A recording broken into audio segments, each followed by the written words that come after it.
پر دل بیمار مدینے کی ہوا کے دل بیمار مدینے کی ہوا تک پہنچ چکی ہوگی جس نے اپنے یہاں عید گاؤں سے قدم نکالتا ہے، گنگا پروا کے علم کے گلستہ میں داخلہ لیتا ہے اور وہاں سے اٹھتا دارالعلوم سے فارغ ہوتا ہے، اور فارغ ہونے کے بعد پھر وہ اپنی اسی جگہ پر آتا ہے جہاں تدریس سیکھتا ہے، وہی سکھانے کا کام کرتا ہے۔ وہاں استاد محترم وہی جو پڑھاتے ہیں وہی سر پر ہاتھ رکھتے ہیں، ان کا ہاتھ اتنا وسیع ہوتا ہے کہ اپنے جیوے کو پار کرتا ہوا لکھیم پور، ہردوئی، بارہ بنکی، حتیٰ کی مکمل یوپی کا سفر کرنے والا اپنے یہاں کا ایسا مقرر جو نیائی کی سلیقے میں گفتگو کرتا ہے، ہر ایک کو اپنی طرف مائل کرتا ہے، کوئی اور نہیں، وہ کوئی اور نہیں، ہم سب کے چہیتے حضرت مولانا طاؤس ابو القاسم دامت برکاتہ میں جناب سے گزارش ہے کہ کتنی بے خودی ہے تیرے انتظار میں، کتنی بے خودی ہے تیرے انتظار میں، آہٹ پہ کان در پہ نظر، دل میں اشتیاق، آنکھوں کے اشک سوکھ گئے تیرے انتظار میں۔ زی محترم حضرت مولانا طاؤس ابو القاسم دامت برکاتہ عالیہ۔ یاد رکھیے حضرت مولانا کے بعد قاری شرافت بسوانی صاحب کی نعت ہوگی، اس کے بعد مفتی صاحب کا بیان ہوگا، اس کے بعد انشاءاللہ وہ جو شعراء اکرام آئے ہوئے ہیں جو اپنے تمام جیلوں سے آئے ہوئے ان کا ہم لوگ نعتیہ کلام سنیں گے نا بھائی؟ طرف پر کہہ دیجئے سبحان اللہ ماشاء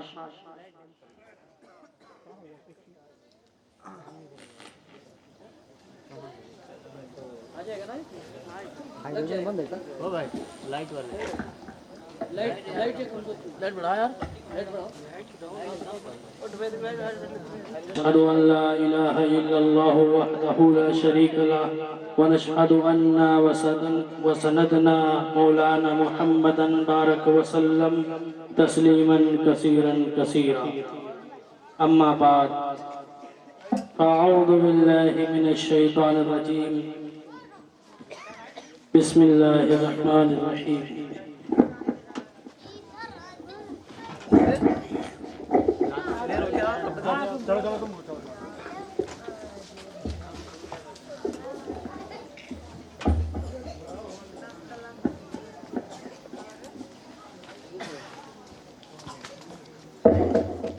لقد من الله على المؤمنين إذ بعث فيهم رسولا وقال النبي صلى الله تعالى عليه وسلم إنما الأعمال بالنيات۔ حضرات گرامی، اسٹیج پر رونق افروز معزز و محترم علماء کرام اور حفاظ کرام اور شعراء کرام، ابھی آپ حضرات نے بڑی قیمتی باتیں سنی، اور پردہ نشین میری ماں اور بہنیں، مختصر وقت میں آپ کا لوں گا انشاءاللہ۔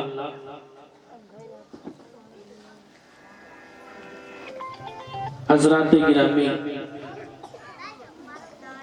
اللہ تبارک و تعالیٰ کا بے پناہ احسان ہے۔ اللہ نے ہم کو اور آپ کو جس زمانے میں پیدا کیا وہ زمانہ کسی اور کا نہیں، وہ زمانہ میرے حضور کا ہے۔ اللہ کا سب سے بڑا فضل یہ ہے کہ ہم کو مصطفیٰ کریم کے لیے خاص کر دیا، اور مصطفیٰ صلی اللہ تعالیٰ علیہ وسلم کو ہمارے لیے خاص کر دیا۔ لیکن محترم سامعین حضرات، ایک بات ضرور خیال کریں، ہمارے اعمال ہفتے میں 2 مرتبہ آقا کی بارگاہ میں پیش کیے جاتے ہیں۔ اگر ہمارے کام، ہمارے جتنے بھی کرتوت ہیں اللہ کے پیارے نبی صلی اللہ تعالیٰ علیہ وسلم کی بارگاہ میں حاضر ہوئے اور اس میں اگر خراب نکلے تو بتاؤ میرے حضور کو کتنی تکلیف ہوگی۔